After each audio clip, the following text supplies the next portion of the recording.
100 miles south of Albuquerque, the Bosque del Apache National Wildlife Refuge is a sanctuary for thousands of species of birds.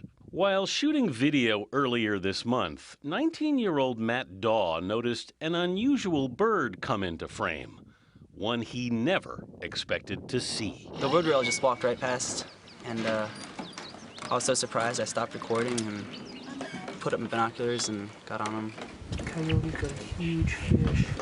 The Roufus Necked Wood Rail had never been seen before in the U.S. It's extremely rare even to see the wood rail in its natural habitat in Central and South America.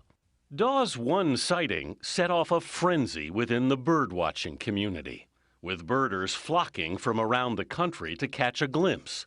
For bird aficionados, it was like hitting the jackpot.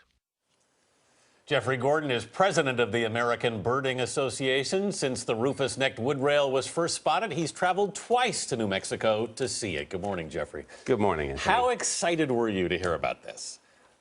I think initially there was this feeling of disbelief, and then when it was clear that it was correctly identified, it was blown away. Because I heard you and your wife, you live in Colorado, you jumped in a car and you drove all the way.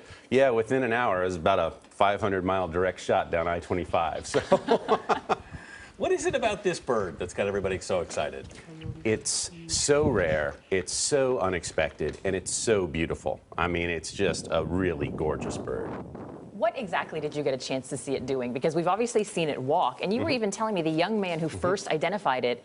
This bird is so rare, you're surprised he even knew how to recognize it. Yeah, Matt Daw, he was 2006 ABA Young Birder of the Year, and very impressive that he would know a bird this rare from Central and South America. And, you know, people were saying it's just an incredible thing to be looking and videotaping a bird and have, you know, Elvis walk through the frame. So how do we think this bird got here? Well, you know, it could have just, birds are pioneers. And like people, some have more pioneer spirit than others.